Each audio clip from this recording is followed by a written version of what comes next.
நமக்கு நேரம் ஆயிடுச்சு. சீக்கிரமாக நாம் செய்தியை பார்த்து கடந்து போவோம்.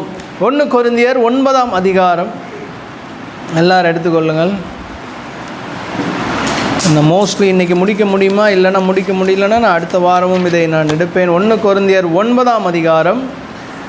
அதற்கு முன்னாடி செய்திக்கு போவதற்கு முன்னாடி மே 1ஆம் தேதி விழுப்புரம் அருகே மகேஷ் ஒரு புதிய ஒரு சபையை ஊழியத்தை தொடங்குகிறார். அதுக்கான ஒரு ஆயத்தமாய் நம்ம ஊழியம் செய்ய அங்கே கூப்பிட்ருக்காங்க. அந்த இடத்துல பார்த்திங்க அப்படின்னா ஒரு மெடிக்கல் கேம்ப்பு, அதுக்கப்புறமா ஈவினிங் ஒரு சுவிசேஷ கூட்டத்தை அங்கே நடத்துகிறோம். ஸோ நம்ம சபை நானும் மகேஷும் சேர்ந்து இந்த காரியத்தை செய்கிறோம். ஸோ அதனால் நீங்களும் எல்லாரும், சபையாருக்கு அழைப்பு இருக்கிறது, எல்லாரும் வரும்படியாய் வேன் அரேஞ்ச் பண்ணியிருக்கிறோம். வேனில் நம்ம போயிட்டு மே 1ஆம் தேதி முழு நாள் காலையில் கிளம்பி போனால் நைட்டு தான் நம்ம என்ன பண்ணுவோம், வருவோம். அதற்கான ஏற்பாடுகளை செய்து கொண்டு இருக்கிறோம். முடிந்தவர்கள் அதை ஜாயின் பண்ணிக்கொள்ளுங்கள். ஹல்லேலூயா. 1 கொரிந்தியர் 9:24 27.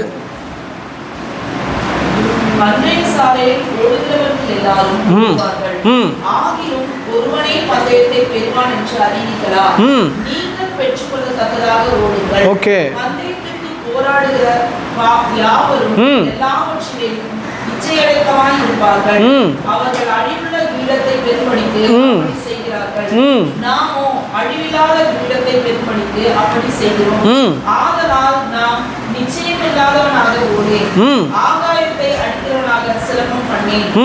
மற்றவர்களுக்கு பிரசங்கம் பண்ணுகிற நான் தானே ஆகாதவனாய் போகாதபடிக்கு என் சரீரத்தை ஒடுக்கி கீழ்ப்படுத்துகிறேன். ஆமென். ஹல்லேலூயா. இந்த வசனத்தில் நம்முடைய வாழ்க்கை, நாம் நினைத்து கொண்டிருக்கிறோம், நம்ம வாழ்ந்து கொண்டிருக்கிற வாழ்க்கை ஒரு சாதாரண வாழ்க்கை இல்லை, ஒரு பெரிய வாழ்க்கை இல்லை, ரொம்ப சோகமான வாழ்க்கை இல்லை, ஒரு ஏழையாய் நான் வாழ்ந்து கொண்டிருக்கிறேன். இப்படி பல கட்டத்தில் நாம் யோசித்து கொண்டிருக்கிறோம் நம்முடைய வாழ்க்கையை குறித்து. ஆனால் ஆண்டவர் சொல்லுகிறார், நம்முடைய வாழ்க்கை ஒரு ஓட்டப்பந்தயத்திற்கு ஒப்பாய் இருக்கிறது. ஹல்லேலூயா. வாழ்க்கையில் சில பழமொழி இருக்கும். Life is a race. Life என்னது? ஒரு ரேஸ். எல்லாருமே என்ன பண்ணுறோம், ஓடிக்கொண்டு இருக்கிறோம். ஹல்லேலூயா. ஸோ ஒரு ஓட்டப்பந்தயத்தை அப்படியே ஒரு கண்ணு முன்னாடி கொண்டு வாங்க. ஒரு மாரத்தான் ஓட்டப்பந்தயம், எத்தனையோ பேர் நிற்கிறாங்க. ஆனால் கடைசியாக ப்ரைஸ் வாங்குறவன் யார்? ஒரே ஒருத்தன் தான் ப்ரைஸ் வாங்கணும். பாருங்கள், வசனம் சொல்லுது எப்படி ஓட வேண்டும். இந்த மெசேஜுக்கு ஒரு தலைப்பு என்ன அப்படின்னா, அழியாத கிரீடம். என்னது? அழியாத கிரீடம். நம்முடைய வாழ்க்கையுடைய ஒரு நோக்கமே இந்த அழியாத கிரீடத்தை பெறுவதற்காக தான் நம்முடைய வாழ்க்கை ஓடிக்கொண்டிருக்கிறது. ஹல்லேலூயா. பாருங்கள், இந்த உலகத்தில் பணம் சம்பாதிப்பது முக்கியம்தான். இந்த உலகத்தில் சொத்துக்களை சம்பாதித்து நல்ல ஒரு வாழ்க்கை வாழ நமக்கு பணம் முக்கியம்தான். ஆனால் நம்முடைய நோக்கம் என்னவா இருக்க வேண்டும்? அந்த அழியாத கிரீடத்தை எப்படியாவது நாம் என்ன பண்ணணும், பெற வேண்டும். ஹல்லேலூயா. பாருங்கள், ஒரு ஓட்டப்பந்தயம் இருக்குது அப்படின்னா அவர்கள் நிற்பவர்கள் எல்லாருமே சும்மா பார்ட்டிசிபேஷனாக என்ன பண்ணக்கூடாது, இருக்கக்கூடாது. வருகிறவர்கள் எல்லாரும் பந்தயத்தை பெற்றுக்கொள்ளத்தக்கதாக என்ன பண்ணணும், ஓடணும். ஹல்லேலூயா. ஸோ இன்றைக்கு ஒரு 6 டாப்பிக்கை நான் இதை வச்சு எடுத்தேன். எவ்வளவு முடியுதுன்னு நான் பார்க்கலாம். பெற்றுக்கொள்ளத்தக்கதாய் ஓடுங்கள். எப்படி ஓடணும்? பெற்றுக்கொள்ளத்தக்கதாய் ஓடணும். 2வது, இச்சை அடக்கமாய் ஓடணும். எப்படி ஓடணும்? 3வது, அழிவில்லாத கிரீடத்தை பெறும்படி ஓட வேண்டும். ஹல்லேலூயா. 3வது, அழிவில்லாத கிரீடத்தை பெறும்படி ஓட வேண்டும். 4வது, நிச்சயமுடையவனாக ஓட வேண்டும். ஹல்லேலூயா. எப்படி ஓடணும்? நிச்சயமுடையவனாக ஓடணும். 5வது, ஆகாதவனாய் போகாமல் இருக்கும்படி ஓட வேண்டும். ஹல்லேலூயா. எப்படி? ஆகாதவனாய் போகாமல் இருக்கும்படி ஓட வேண்டும். 6வது, இந்த சரீரத்தை ஒடுக்கி ஓட வேண்டும். ஹல்லேலூயா. இப்படியெல்லாம் ஓடினாதான் அந்த அழியாத கிரீடத்தை நாம் என்ன பண்ண முடியும், பெற முடியும். ஹல்லேலூயா. ஒருத்தருக்கு ஓட்டம் சின்ன ஓட்டமாக இருக்கும், 100 மீட்டர் ரேஸாக இருக்கும். ஒருத்தருக்கு ஓட்டம் 200 மீட்டர் ரேஸாக இருக்கும். ஒருத்தருக்கு ஓட்டம் 400 மீட்டர் ரேஸாக இருக்கும். ஒருத்தருக்கு ஓட்டம் மாரத்தான் பந்தயமாக இருக்கும். மாரத்தானை விட பெரிய ஓட்டங்கள்லாம் இருக்குது, 40 கிலோமீட்டர், 25 கிலோமீட்டர்லாம். அப்போது நம்முடைய வாழ்க்கையில் எவ்வளவு தூரம் ஓடுகிறோம் என்பது முக்கியமல்ல, நமக்கு குறித்த அந்த பந்தய சாலையில் நம் ஓட்டத்தை சரியாய் முடிக்க வேண்டும் என்பதுதான் ஆண்டவர் விரும்புகிற ஒரு காரியமாக இருக்கிறது. அப்போது இன்றைக்கி நாம் முதலாவது பார்க்க போகிறது பெற்றுக்கொள்ளத்தக்கதாய் ஓட வேண்டும். ஹல்லேலூயா. அதாவது நிச்சயமுடையவனாக ஓட வேண்டும். இது ரெண்டுத்தையும் நம்ம ஒரே டாப்பிக்கில் கொண்டு வந்துடலாம். பெற்றுக்கொள்ளத்தக்கதாய் ஓடணும். இப்போ இங்கிலீஷில் சொல்லுது இந்த வசனம்னா, run in a such a way as to get the prize. எதற்கு நாம் ஓடுறோம் அப்படின்னா பரிசை பெற்று ஆகணும் அப்படின்ட்டு நாம் ஓடணும். பாருங்கள், இந்த ஜெஃப்ரி நடத்தின கூட்டத்தில் நம்ம கேம்பில் ஒரு சின்ன சின்ன கேம்ஸ் எல்லாம் பார்ட்டிசிபேட் பண்ணும் பொழுது எவ்வளவு ஆர்வமாக பார்ட்டிசிபேட் பண்ணோம். எதுக்கு பார்ட்டிசிபேட் பண்ணோம்? ஜெயிக்கணும். அந்த மெடல் ஒன்று வச்சுருந்தான், மெடலாக வாங்கி வச்சுட்டு நம்ம என்ன பண்ணோம், அதில் ஒட்டணும். ஏதாவது ஒரு மெடலை நம்ம என்ன பண்ணிடணும், வாங்கிடணும். ஒரு கப்பை வாங்கிடணும். வசனம் சொல்லுது, அழிவில்லாத அந்த கிரீடத்தை பெறுவதற்கே இவ்வளவு சிரத்தை எடுத்து நாம் பண்ணுறப்போ அழியாத கிரீடத்தை ஆண்டவர் என்ன பண்ணுறாரு, நமக்கு வைத்திருக்கிறார். இங்கே வாழ்கிற வாழ்க்கை நமக்கு எத்தனை வருடமோ என்பது நமக்கு தெரியாது. 50, 60, 70, 80 யாருக்குமே என்ன பண்ணாது, தெரியாது. எத்தனை வயது நம்ம வாழ்வோம், எவ்வளோ மீட்டர் ரேஸ் நமக்கு ஆண்டவர் வைத்திருக்கிறார் என்பது யாருக்குமே தெரியாது. ஆனால் நம்முடைய நோக்கம் அந்த அழிவில்லாத கிரீடத்தின் மேலே இருக்கணும். அழிகிற கிரீடம் எப்போ வேணால் போகும். இந்த உலகத்தில் வாங்கி வச்சுருக்கிறேன். எங்கள் வீட்டில் நான் கிரிக்கெட்டில் வாங்கினது அது ஒரு டம்மி கப்பு தான் எல்லாமே. ஆனாலும் அதை பார்க்குறப்ப எனக்கு என்ன பண்ணுவோம், ரொம்ப சந்தோஷமாக இருக்கும். இது பாருங்க, நான் இன்றைக்கி விக்கெட் எடுத்து நான் இந்த கப்பு வாங்கியிருக்கிறேன், இதை வாங்கியிருக்கேன், மெடலை வாங்கியிருக்கிறேன். ஆனால் ஆண்டவர் ஒரு அழிவில்லாத கப்பை வச்சுட்டு வெயிட் பண்ணிகிட்டு இருக்கிறாரு. அழிவில்லாத கிரீடத்தை வச்சுட்டு நம்ம தலையில் போடணும்னு வெயிட் பண்ணிகிட்ருக்காரு.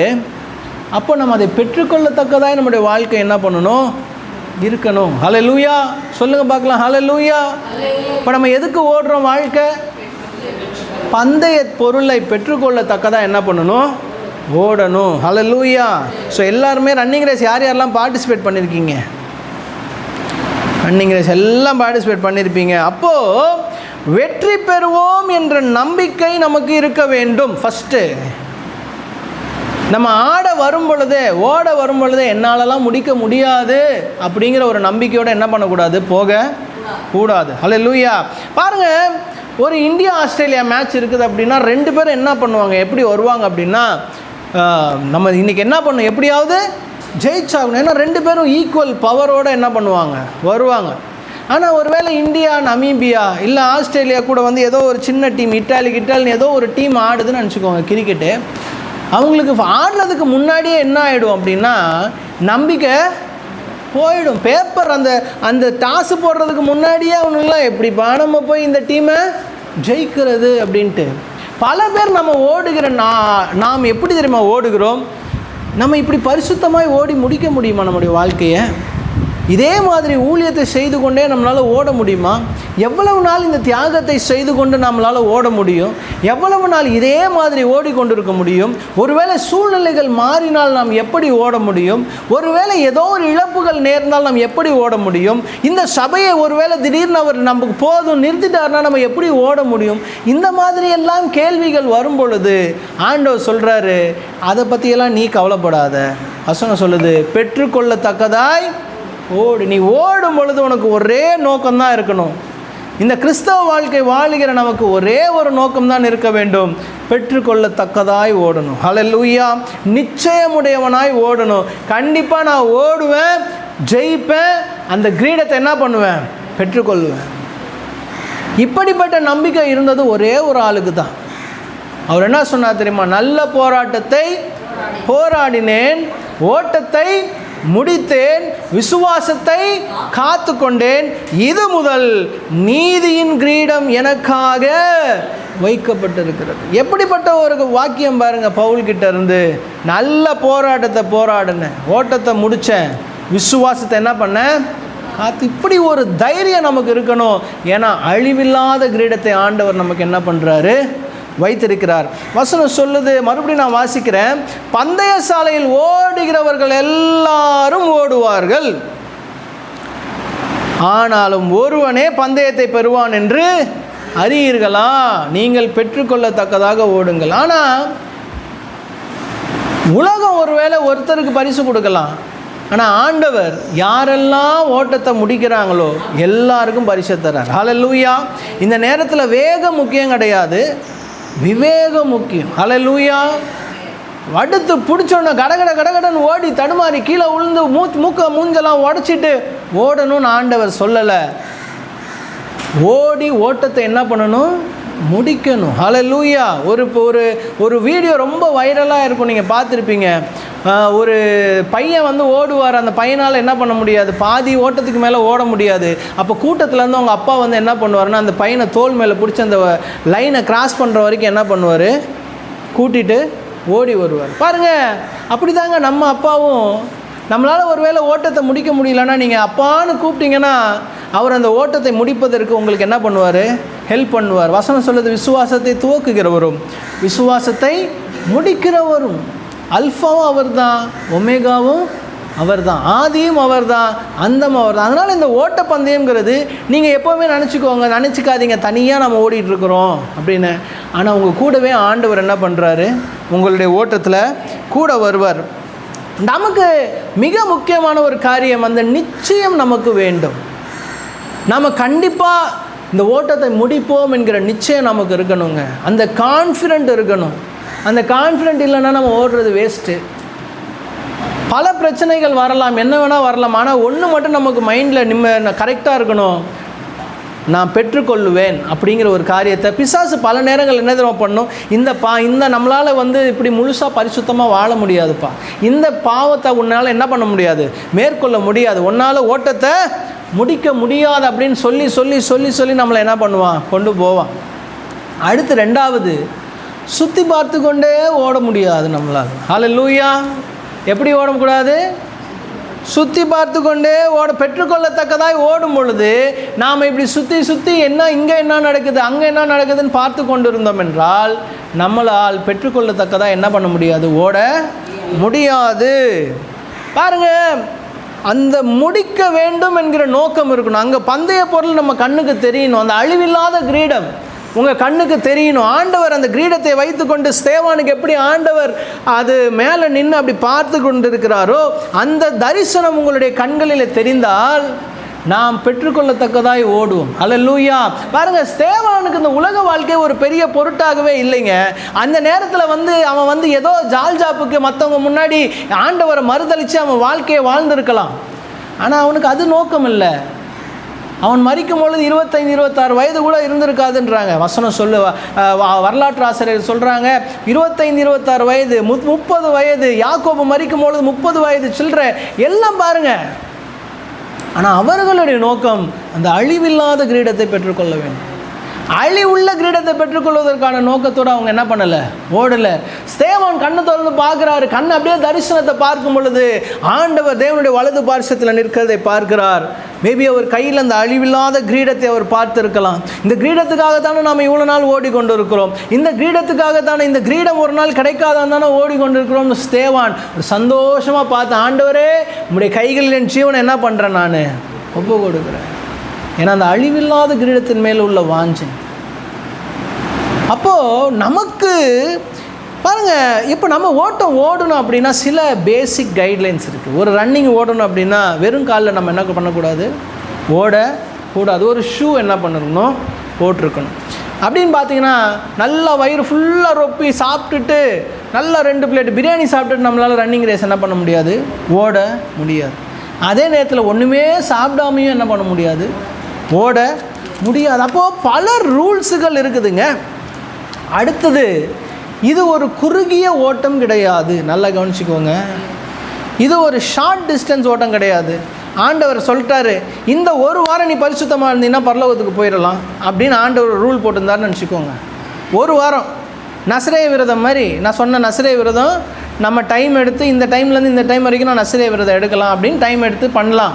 அதுபோல் ஆண்டவர் சொல்கிறாரு, ஒரு வாரம்பா நீ பரிசுத்தமாக இருந்தீங்கன்னா பரலோகத்துக்கு போயிடலான்னா இந்நேரம் எல்லாருமே என்ன பண்ணியிருப்போம், ஒரு வாரம் ரூமை பூட்டிக்கிட்டு டிவி மொபைலில் எதுவுமே இல்லாமல் பைபிளும் ஜெபமும் பண்ணி ஒரு வாரம் தான் அப்படின்னு சொல்லி கண்ணை மூடிட்டு என்ன பண்ணிவிடுவோம், ஓட்டிட்டு அந்த ஓட்டத்தை முடிச்சிடுவோம். 100 மீட்டர் ரேஸ் மாதிரி என்ன பண்ணிடுவோம், ஓடி முடிச்சுட்டு அப்பா நான் ஒரு வாரம் முடிச்சிட்டேன், என் டார்கெட் அச்சீவ், நான் பரலோகத்துக்கு வந்துட்டேன் அப்படின்னு சொல்கிறதுக்கான ஓட்டம் கிடையாது. ஹல்லேலூயா. நல்லா கவனிங்க, இது ஒரு லாங் ரன். நம்ம வாழ்க்கை பிறந்ததுலேருந்து முடிகிற வரைக்கும் நம்ம என்ன பண்ணணும்? ஓடியே ஆகணும். பாருங்கள், அப்போ ஃபஸ்ட்டு பொறுமையாக ஓடணும். அம்மா சின்ன வயசில் வந்து ஒரு நபருக்கு ஒரு அட்வைஸ் பண்ணது எனக்கு இன்னும் ஞாபகம் இருக்குது. ரொம்ப ஃபாஸ்ட்டாக ஓடுற தம்பி அப்படின்னு சொன்னாங்க. அப்போது என்ன இதுன்னா, ஓடும் பொழுது கொஞ்சம் பொறுமையாக ஓடணும். ஆண்டவர் நமக்கு எல்லாம் தர்றார் அப்படிங்கிறதுக்காக அப்படியே இது இன்றைக்கி தான் நம்மளுக்கு எல்லாமே கிடச்சிரும் அப்படின்னு சொல்லிட்டு ஆண்டவருக்குள்ளே இருக்கிறோம் அப்படி ஃபாஸ்ட்டாக நம்ம என்ன பண்ணக்கூடாது? ஓடக்கூடாது. என்னோடய ஃப்ரெண்டு கோகுலகிருஷ்ணன் ஒரு பையன், அவன் வந்து செலக்ட் ஆகிட்டான் 400 மீட்டர்ஸில். செலக்ட் ஆனோன்னு அவன் இது வரைக்கும் ரன்னிங் ஓடினதே இல்லை. 400 மீட்டர்ஸ் ஸ்கூலில் செலக்ட் ஆகிட்டான். ஸ்போர்ட்ஸ் டேலாம் அங்கே போய் ஓடணும் 400 மீட்டர்ஸ் ஓடணும். ரொம்ப ஆர்வத்தில் ஃபஸ்ட்டு 100 மீட்டர் பயங்கர ஃபாஸ்ட்டாக ஓடிட்டான். பின்னாடி வரவங்களாம் மெதுவாக ஓடுறான். என்னடா இவ்வளோ ஃபாஸ்ட்டு, இவ்வளோ லீடு எடுத்துகிட்டு போகிறான்னு. ஆனால் 150 மீட்டர் தாண்டினோன்னு அவனால் என்ன பண்ண முடியல? ஓட முடியல. ஏன்னா முடிக்க வேண்டிய தூரம் ரொம்ப அதிகம். எடுத்தோன்னு ஃபாஸ்ட்டாக ஓடணும் அப்படின்னா தூரம் முடிகிற வரைக்கும் என்ன பண்ண முடியாது? நம்மளால் ஓட முடியாது. ஹல்லேலூயா. அப்போ பின்னாடிலாம் பொறுமையாக ஓட்டு வந்தவனுங்க இருக்கானுங்க பாருங்கள், அவனுங்கெல்லாம் 250 மீட்டருக்கு மேலே தான் அவனுங்க மெதுவாக கொஞ்சம் ஃபாஸ்ட்டே எடுக்க ஆரம்பித்தாங்க. அவங்களால தான் ஓட்டத்தை முடிக்க முடிஞ்சுது. ஆவிக்குரிய வாழ்க்கையும் அதே மாதிரி தான். நம்முடைய வாழ்க்கை இன்னும் நிறைய நாட்கள் ஓட வேண்டி இருக்குது. அப்போது பொறுமையாக ஓடணும். ரெண்டாவது, பந்தய சாலையில் ஓடணும். எங்கே ஓடணும்? ட்ராக்கு மாறி இந்த பக்கம் எங்கேயோ ஓடக்கூடாது. எப்படி? நமக்குன்னு ஒரு ரூட்டு போட்டு ஆண்டவர் கொடுத்துருப்பார். இதில் ஓடணும் அப்படின்னா இதில் தான் என்ன பண்ணணும்? ஓடணும். நேராக ஓடணும். நமக்கு பந்தய பொருள் எங்கே முடிக்கணும்? அந்த இடத்துல ஒரு ரிப்பன் ஒன்று கட்டி வச்சுருப்பாங்க. எங்கே? பந்தயம் முடிக்கிற இடத்துல ஒரு ரிப்பன் கட்டி வச்சுருப்பாங்க. அந்த இடத்த நோக்கி ஓடணும். நம்ம நிறைய பேர் என்ன தெரியுமா பண்ணுறோம்? இந்த பக்கமாக ரிப்பன் எங்கேயோ இருக்குது, நம்ம ஓடிக்கொண்டு இருக்கிறது எங்கே இருக்குது? இந்த பக்கம் ஓடிக்கொண்டு இருக்கு. இல்லைனா அப்படியே நேராக ரிவர்ஸில் இந்த பக்கம் ஓடிக்கொண்டு இருக்கிறோம், சம்மந்தமே இல்லாமல். நம்முடைய நோக்கம் அந்த பந்தய பொருள் மேலே இருக்கணும், அந்த அழிவில்லாத கிரீடத்தின் மேலே இருக்கணும். ஹல்லேலூயா. பாருங்க, ஒரு சின்ன எக்ஸாம்பிள் சொல்லி நான் முடிச்சிடுறேன், மீதியை நம்ம இன்னொரு நாள் பார்க்கலாம். தாவீது கோலியாத். தாவீதுடைய வாழ்க்கை ஒரு ஓட்டம்ங்க, சின்ன ஒரு ஓட்டம். எல்லாருடைய வாழ்க்கையுமே ஓட்டப்பந்தயம் தான். நீங்கள் உங்களுடைய வாழ்க்கையில் பாருங்கள், பிறக்கும் பொழுது ஸ்டார்ட் பண்ணுறோம், ஓட ஆரம்பிக்கிறோம், திடீர்னு கீழே விழுவோம், தடுமாறுவோம், கீழே அடிப்படும், ரத்தம் வரும், ஐயோ. ஆனால் நிற்கக்கூடாது, மறுபடியும் என்ன பண்ணணும்? ஓடணும். ஓடிக்கிட்டே இருக்கணும், ஓடிக்கிட்டே இருக்கணும், ஓடிக்கிட்டே இருக்கணும். என்றைக்கும் நின்று போதும் ஆண்டவரே, எலியா மாதிரி போதும் ஆண்டவரே, என்ன பண்ணுங்க, எடுத்துக்கொள்ளுங்க அப்படின்லாம் வாயத்தை வந்து நம்ம சொல்லக்கூடாது. தாவீது கோலியாத்து 1 சாமுவேல் 17ஆம் அதிகாரத்தில் எல்லாருக்கும் தெரிந்த விஷயந்தான். கடகடன்னு ஓடிடுற 1 சாமுவேல் 17, 11. சவுலும் இஸ்ரவேலர் அனைவரும் அந்த பெலிஸ்தனுடைய வார்த்தைகளை கேட்டு கலங்கி மிகவும் பயப்பட்டார்கள். பாருங்க, தாவீதும் ஓடுறான், சவுலும் ஓடுறான், இஸ்ரவேலர்கள் எல்லாருடைய வாழ்க்கை என்ன ஆகிக்கிட்டு ஓடிக்கொண்டிருக்கு. நடுவில் ஒரு கோலியாத் என்கிற ஒரு பெலிஸ்தன் என்ன பண்ணிடுறான்? வந்துடுறான். நம்முடைய வாழ்க்கையில் கூட இந்த மாதிரியான காரியங்கள் நடுவில் என்ன பண்ணணும்? நம்முடைய ஓட்டத்தை தடுப்பதற்காக கோலியாத்து போல சில ஆட்கள் என்ன பண்ணுவாங்க? நடுவில் வருவாங்க. வரும்பொழுது சவுலும் இஸ்ரவேல் அனைவரும் என்ன பண்ணிட்டாங்க? அவனை ஜெயிக்க முடியாதுன்னு நினச்சி என்ன பண்ணிட்டாங்க? நின்றுட்டாங்க. ஓடிக்கொண்டு இருக்கிறான், நடுவில் ஒரு பெரிய தடை கோலியாத்து வருது. ஒரு அப்படியே அப்படியே ஒரு கற்பனைக்குள்ளே போங்க. சவுல் ஒரு பக்கம் ஓடுறாரு, தாவீது ஒரு பக்கம் ஓடுறாரு, இஸ்ரவேல் ஜனங்க எல்லாம் ஓடுறாங்க. கோலியாத்தை பார்த்தோன்னே ஸ்டாப், நின்றுட்டாங்க. இவங்கெல்லாம் என்ன பண்ணிட்டாங்க? நின்றுட்டாங்க. அடுத்தது 17ஆம் அதிகாரம் 24ஆம் வசனம் படிங்க. இஸ்ரவேலர் எல்லாரும் அந்த மனுஷரை காணும் போது மிகவும் பயப்பட்டு அவன் முகத்துக்கு விலகி ஓடி போவார். இது இன்னொரு கூட்டம். என்ன கூட்டம்னா, ரிவர்ஸில் ஓடிட்டு இருக்கானுங்க. கோலியாத்தை பார்த்து சவுல்லாம் நின்றுட்டான். என்ன பண்ணிட்டான்? ஓட்டத்தை நிறுத்திட்டான். இந்த கூட்டம் விலகி கோலியாத்தை பார்த்தோன்னா ரிவர்ஸில் எங்கடா அவன் வந்துடுவானுன்னு சொல்லிட்டு திரும்பி இந்த பக்கம் என்ன பண்ணுறாங்க? ஓடி போகிறாங்க. 25ஆம் வசனத்தில் ஒரு கூட்டம் இருக்குது. அந்த நேரம் இந்நேரத்தில் இஸ்ரவேலர் வந்து நிற்கிற அந்த மனுஷனை கண்டீர்களா? இஸ்ரவேலை நிந்திக்க வந்து நிற்கிறான். இவனை கொல்லுகிறவன் எவனோ அவனை ராஜா மிகவும் ஐஸ்வர்யனாக்கி தம்முடைய குமாரத்தை தந்து. பாருங்க, இந்த கூட்டம் பேசி கொண்டிருக்கிற கூட்டம். இந்த கூட்டம் ஓடாது. இந்த கூட்டம் என்ன பண்ணாது? ரிட்டனும் ஓடாது. உட்காந்து இது என்ன நடக்க போகுது, இது என்ன செய்ய போகுது, அப்படி எப்படி ஆண்டவருடைய சிலுவையில் அரைஞ்சப்போ எலியா வருவானா பார்க்கலாம் அப்படின்னு சொல்லி என்ன பண்ணுறோம், ஒரு கூட்டம் நின்று கொண்டு இருக்குது. இப்போ இந்த மாதிரியான கூட்டம் எல்லா இடத்துலையும் என்ன ஆகுது? சும்மா நின்று ஜெயிக்கவும் ஜெயிக்காது, சண்டையும் போடாது, தோத்தும் போகாது, நின்று என்ன பண்ணும்? பேசுகிற ஒரு கூட்டம். பாருங்கள், ஓட்டப்பந்தயத்தில் எல்லாரும் ஓடுவாங்க. வசனம் அதுதான் சொல்லுது. ஓட்டப்பந்தயத்தில் எல்லாரும் ஓடுவாங்க. சவுல் ஓடுறாரு, யோனத்தான் ஓடுறான், தாவீது ஓடுறான், எல்லாரும் ஓடுறாங்க. நடுவில் கோலியாத் வந்து நின்றுட்டாரு. ஒரு கூட்டம் நின்றுடுச்சு கோலியாத்தை பார்த்துட்டு. இன்னொரு கூட்டம் ரிட்டர்ன் ஓடுது. இன்னொரு கூட்டம் என்ன தான் நடக்கும்னு கையை கட்டிட்டு வேடிக்கை பார்த்துட்டு இருக்குது. ஹல்லேலூயா. அடுத்து 29ஆம் வசனத்தில் அவங்க அண்ணன் கூட பேசிகிட்டு இருக்கிற பொழுது அவங்க அண்ணன் சொல்கிறார் 29, அதற்கு தாவீது, நான் இப்பொழுது செய்தது என்ன? நான் வந்ததற்கு முகாந்திரம் இல்லையா என்று சொல்லி அவனை விட்டு வேறொருவனிடத்தில் திரும்பி. தாவீது பாருங்க, சரியான ஒரு காரியத்தை சொல்கிறாரு. ஒருத்தன் வந்து உன் ஓட்டத்தை தடுக்கிறான் அப்படின்னா, அண்ணங்காரனே ஆனாலும், சொந்தக்காரனே ஆனாலும், மனைவியே ஆனாலும், கணவனே ஆனாலும், உன் ஓட்டத்தை ஒருத்தன் தடுக்கிறான்னா அவனிடத்திலிருந்து வேறொன்னிடத்தில் திரும்பு. ஏன்னா தாவீதுடைய ஓட்டம் அவனுக்கு தெரியும். தாவீதுக்கு தெரியும், இந்த பெலிசன் என் ஓட்டத்துக்கு தடையாக இருக்கான். இந்த பெலிசனை தாண்டினா தான் எனக்கு அழிவில்லாத கிரீடம் என்ன இருக்குது. இந்த பெலிசனை விட்டு நான் விலகி ஓடினாலோ, ரிட்டர்ன் ஓடினாலோ, நின்றுட்டாலோ என்னால் என்ன பண்ண முடியாது, அந்த இலக்கை அடைய முடியாது அப்படிங்கிறது தாவீதுக்கு தெரியும். அதனால் அவனை தடுக்க வந்தவன், அவனை வந்து வேணான்னு சொன்னவன் எல்லாரையும் தாண்டி என்ன பண்ணுறான், அவனை விட்டு வேறொருவனிடத்தில் திரும்பினான். பாருங்கள், ஒரு சாதாரண ஓட்டப்பந்தயம் கிடையாது கிறிஸ்தவ வாழ்க்கை. தடை ஓட்டப்பந்தயம். என்னது இங்கிலீஷில் அது என்ன வரும்? அப்டக்கிள்.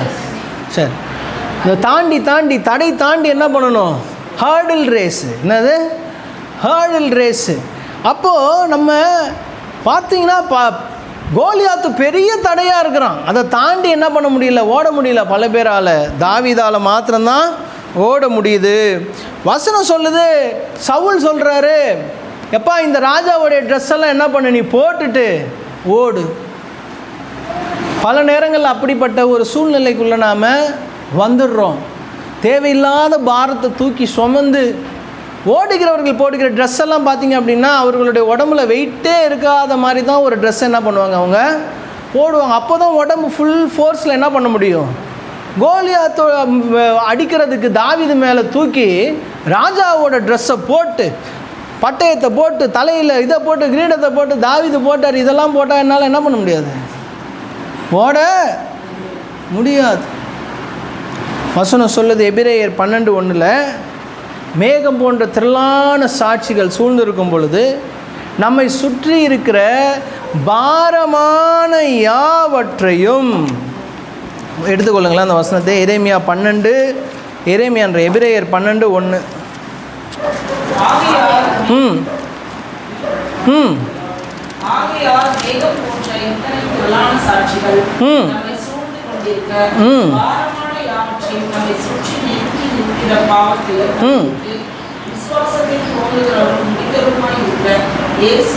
யாரை நோக்கி? இயேசுவை நோக்கி நமக்கு நியமித்திருக்கிற ஓட்டத்தில் பொறுமையோடு ஓட கடவோம். அப்போது தாவீது கரெக்டாக பண்ண இதெல்லாம் போட்டுட்டனால என்ன பண்ண முடியாது, ஓட முடியாது. இவ்வளோ பாரத்தை வச்சுக்கிட்டு நான் என்ன பண்ண முடியாது, என்னால் ஓட முடியாது. வசனம் சொல்லுது, பாரமான யாவற்றையும் நம்மை சுற்றி நெருங்கி நிற்கிற பாவத்தையும் தள்ளிவிட்டு என்ன பண்ணணும், ஓடணும். யாரை நோக்கி ஓடணும்? இயேசுவை நோக்கி. ஏன்னா அவர் தான் விசுவாசத்தை துவக்குகிறவர், விசுவாசத்தை முடிக்கிறவர். இந்த வசனம் சொல்லுது, பொறுமையோடு கூட ஓட கடவோம். ஹல்லேலூயா. பாருங்க, இதில் போட்டால் இவ்வளோ பாரத்தை வச்சுக்கிட்டா தாவீதால் நடக்க கூட முடியல. வசனம் சொல்லுது, அதை போட்டு நடந்து பார்த்தான், அவனுக்கு என்ன பண்ணலை, செட் ஆகலை. அப்போ நடக்கவே முடியலன்னா தாவீதால் எப்படி ஓட முடியும்? கோலியாத்தை எப்படி வந்து அவனால் ஜெயிக்க முடியும்? முடியாது. ஹல்லேலூயா. பாருங்க, 40ஆம் வசனம் சொல்லுது, 1 சாமுவேல் 17:40, தன் தடியை கையில் பிடித்து கொண்டு ஆற்றில் இருக்கிற 5 கல்லுகளை தெரிந்தெடுத்து அவைகளை மேய்ப்பருக்குரிய தன்னுடைய அடைப்பை பையிலே போட்டு. அப்போ எதை வைத்து கொண்டு நீங்கள் ஓட வேண்டும் என்பதை உங்களுக்கு தெரிந்திருக்கணுங்க. எதை வைத்து கொண்டு ஓட வேண்டும்? கோலியாத் இருந்தானா, நமக்கு எதிரி இருந்தானா, எதிரியை எப்படி நாம் அடிப்பது, எதிரியை எப்படி நாம் வீழ்த்துவது என்பதை நம்ம தெரிந்து வைத்திருக்கணும். பாருங்கள், அவன் கையில் ராஜாவுடைய சிரசில் அந்த இது வேண்டாம், எனக்கு ராஜாவுடைய ட்ரெஸ்ஸு வேணாம், எனக்கு அந்த இது வேண்டாம், எனக்கு தேவை ஒரு கவன், ஒரு கல், ஒரு தடி, இது போதும், அவ்வளோதான். நாம் ஓடும் பொழுது நமக்கு என்ன இருக்கணுங்கிறது நமக்கு தெரியணும். ஆண்டவர் நமக்கு அதை சொல்லியிருப்பார், இதை வைத்து கொண்டு நீ ஓடு. இந்த வேத வசனத்தை வச்சு கொண்டு ஓடினா நமக்கு போதும். ஒரு ஜெபத்தை வைத்து கொண்டு ஓடினா நமக்கு போதும். தேவையில்லாத பாரமான எல்லாவற்றையும் தூக்கி உட்காந்தா நம்மளால் நடக்க கூட என்ன பண்ண முடியாது? பாருங்க, இப்போ தாவீதுடைய டைரக்ஷனை பாருங்க. ஒருத்தன் விலகி ஓடுறான், சவுல் என்ன பண்ணிட்டான்? நின்றுட்டான். யோனத்தான் நின்றுட்டான், ஓட்டத்தை நிறுத்திட்டாங்க. பெலிஸ்தனை பார்த்தோன்னே, கோலியாத்தை பார்த்தோன்னே 48ஆம் வசனத்தில் சொல்லுது, அப்பொழுது அந்த பெலிஸ்தன் எழும்பி தாவீதுக்கு எதிராக கிட்டி வருகையில், இப்போ ரன்னிங் ஓடிக்கொண்டு இருக்கிறான் தாவீது. பெலிஸ்தனும் தாவீது அட்டாக் பண்ணுறதுக்கு என்ன பண்ணுறான்? ஓடி வரான். ஓடி வரும் பொழுது தாவீது விலகி ஓடலை, தாவீது எதிர பின்னாடி திரும்பி ஓடல. வசனம் சொல்லுது, தாவீது தீவிரமாய் அந்த சேனைக்கும் அந்த பெலிஸ்தனுக்கும் எதிராக ஓடுகிறான். பாருங்க, நம்ம ஓட்டம் எப்படி இருக்கணும்னா, சத்துருவை கண்டு பயந்து ஓடக்கூடாது. சத்துரு நம்மளை எதிர்த்து வரானா, நேராக அவனை பார்த்து என்ன பண்ணணும்? ஓடணும்.